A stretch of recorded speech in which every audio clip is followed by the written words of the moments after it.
11월 12일 목요일입니다. 민수기 5장 의심의 소재라는 주제로 말씀을 나누겠습니다. 먼저 기도로 시작하신 후 성경을 1회 3회 읽기 바랍니다. 꾸준한 영성을 여는 당신의 인생을 변화시킵니다. 말씀 다 묵상하셨습니까? 첫 번째, 진영 밖으로 내보내라. 2절입니다. 이스라엘 자손에게 명령하여 모든 나병 환자와 요실증이 있는 자와 죽음으로 부정하게 된 자를 다 진영 밖으로 내보내되. 민수기 1장의 4장까지 성막을 중심으로 진영 편성과 행군 순서, 그리고 성막을 어떻게 옮길 것인가를 설명하고 있습니다.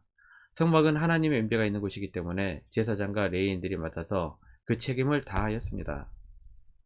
성막을 중심으로 진영을 편성했다는 것은 몇 가지 의미가 있습니다. 첫 번째, 이스라엘 민족이 가는 곳마다 하나님께서 함께 하시고 임재하신다는 사실입니다. 둘째, 이스라엘 민족은 하나님의 군대라는 사실입니다. 즉 하나님께서 사령관이 되시고 그 사방을 이스라엘 민족이 둘러싼 하나님의 군대인 것입니다. 하나님의 군대는 세상의 군대와 구별되는 특징이 있습니다. 하나님의 군대는 잘 싸워야 하는 것이 우선이 아니라 하나님께서 요구하시는 거룩함을 유지해야 하는 것입니다. 그래서 거룩에 위배되는 부정한 사람들을 진영 밖으로 내보내었던 것입니다. 부정은 전염성이 강한 누룩과 같습니다. 갈라디아서 5장 9절입니다. 적은 누룩이 온 덩이에 퍼지느니라. 소수의 부정한 자들이 전염성이 강한 누룩처럼 진영 전체를 부정하게 만들 수 있습니다. 이것은 죄의 습성과도 닮아 있습니다. 하나님께서는 부정과 죄를 하나님이 임재하시는 진영에서 전염되지 않도록 진영 밖으로 내보내셨던 것입니다. 부정한 자들은 진영 밖에서 살면서 격리되어 있는 동안 자신을 돌아보고 회개할 기회를 갖게 됩니다. 또한 진영 안에 있는 자들은 죄와 질병의 전염으로부터 비교적 안전한 환경 속에서 생활할 수 있게 됩니다. 그러므로 격리의 생활은 공동체를 거룩하게 하고 안전하게 유지할 뿐만 아니라 부정한 자들이 자신을 돌아보고 회개할 수 있는 시간을 갖게 합니다. 우리가 하나님의 자녀로 살아가면서 기억해야 할 것은 이것입니다. 하나님께서는 죄는 용서하시지만 대가를 치르게 하십니다. 또한 작은 죄가 들어와 온 공동체를 전염시켜 공동체를 파괴할 수 있다는 것을 기억하시길 바랍니다. 데살로니가후서 3장 14절에서 15절입니다. 누가 이 편지에 한 우리 말을 순종하지 아니하거든 그 사람을 지목하여 사귀지 말고 그로 하여금 부끄럽게 하라. 그러나 원수와 같이 생각하지 말고 형제같이 권면하라. 신약에서도 죄를 짓는 자들을 가까이 하지 말고 죄에 대해 알려주라고 하셨습니다. 원수로는 여기지 말고 형제처럼 권면하라 하셨습니다. 죄를 짓고 잘못을 할 수 있습니다. 권면해서 회개하면 용서하십시오. 무자비하게 원수처럼 대하고 싸우는 것도 하나님의 말씀에 불순종하는 죄입니다. 몇 차례 권면을 해도 듣지 않을 때는 더 이상 우리의 형제가 될 수 없을 것입니다. 마태복음 18장 15절에 17절입니다. 내 형제가 죄를 범하거든 가서 너와 그 사람과만 상대하여 권고하라. 만일 들으면 내가 내 형제를 얻은 것이요 만일 듣지 않거든 한두 사람을 데리고 가서 두세 증인의 입으로 말마다 확증하게 하라. 만일 그들의 말도 듣지 않거든 교회의 말하고 교회의 말도 듣지 않거든 이방인과 세리와 같이 여기라. 두 번째, 의심의 소재. 소재란 하나님께 감사함으로 자발적으로 드리는 제사입니다. 소재의 제물은 주로 곡물로 드려집니다. 그런데 가정에서 아내에게 의심이 생긴 남편이 제사장에게 데려가 불륜의 요부를 묻기 위해 의심의 소재로 드리는 예외적인 경우가 있었습니다. 15절입니다.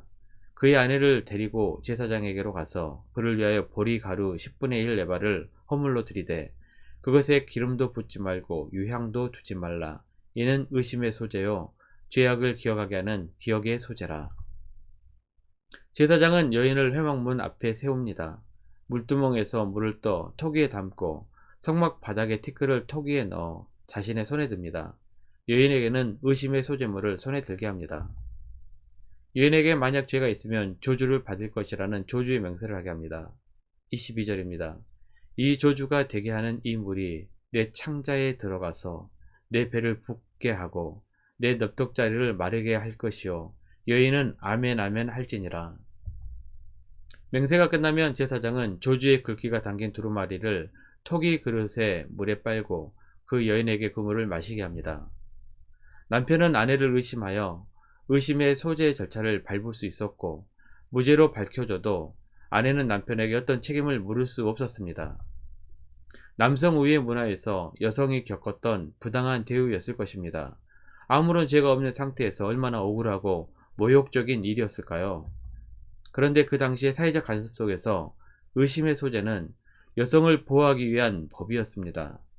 살다가 아내가 마음에 들지 않으면 간음법을 악용해 집에서 쫓아내거나 돌로 쳐 죽이는 경우가 허다했습니다. 레위기 20장 10절입니다. 누구든지 남의 아내와 간음하는 자, 곧 그의 이웃의 아내와 간음하는 자는 그 간부와 음부를 반드시 죽을지니라. 현장범일 경우에는 죽음을 피할 수 없었습니다. 하지만 증거도 없는데 단순히 의심만으로만 버리거나 돌로 쳐 죽이는 것은 큰 사회적 문제였습니다. 그래서 함부로 버려지거나 죽임을 당하지 않도록 하기 위해 이 규정을 만들었습니다. 또한 의심하고 부부가 함께 살 수 없기 때문에 이 규례를 통하여 의심의 소지를 없애고 다시 좋은 부부 관계로 돌아가게 하셨던 것입니다. 또한 실제로 간음을 한 여인의 경우에도 이 법을 통하여 수치심을 알게 하고 이스라엘 공동체의 부정을 예방하기 위한 규정이기도 했습니다. 결혼은 하나님께서 인간에게 첫 번째로 주신 공동체 제도입니다. 마태복음 19장 4절에서 6절입니다. 예수께서 대답하여 이르시되 사람을 지으신 이가 본래 그들을 남자와 여자로 지으시고 말씀하시기를 그러므로 사람이 그 부모를 떠나서 아내에게 합하여 그 둘이 한 몸이 될지니라 하신 것을 읽지 못하였느냐. 그런즉 이제 둘이 아니요 한 몸이니 그러므로 하나님이 짝지어 주신 것을 사람이 나누지 못할지니라 하시니. 하나님께서 주신 법이므로 결혼은 신성한 것입니다. 그러므로 부부는 하나님께서 주신 결혼 제도를 귀하게 여기고 서로에게 부끄럽지 않은 관계를 가져야 할 것입니다. 히브리서 13장 4절입니다. 모든 사람은 결혼을 귀히 여기고 침소를 더럽히지 않게 하라. 음행하는 자들과 간음하는 자들을 하나님이 심판하시리라. 말씀 요약합니다. 첫 번째, 나의 죄가 전념시켜 공동체를 파괴할 수 있습니다. 말이나 행동에 늘 조심하시고 거룩하게 살아가시길 바랍니다. 두 번째, 결혼을 신성하게 여기십시오. 부부가 서로 돕고 채워주며 믿음 안에서 사랑하고 서로에게 믿음의 본이 되시기를 바랍니다. 1년 성경 일독 주간 기획입니다. 오늘은 목요일 사도행전 18장에서 22장까지 말씀을 천천히 묵상하십시오. 11월 중보 기도 제목입니다. 1번부터 5번까지 하나님과 충분한 기도의 시간을 가지시고 자기 자신의 개인 기도의 시간도 충분히 가지시길 바랍니다. 가정에서 기도하시기 힘드신 분들은 교회에 나오셔서 주중 기도의 시간을 이용하시면 됩니다. 새벽 6시부터 밤 10시까지입니다. 아무 때나 편한 시간에 나오셔서 하나님과 충분한 교제의 시간, 기도의 시간, 말씀 묵상의 시간을 확보하시기를 바랍니다. 하루 30분씩 최선을 다하시기 바랍니다. 그러면 여러분의 삶이 변화될 것입니다. 영상을 다 보신 분들은 확인 문자를 보내시거나 유튜브에 댓글로 달아주시면 정기적인 영성 훈련에 도움이 될 것입니다. 오늘 하루도 승리하시기를 기도합니다.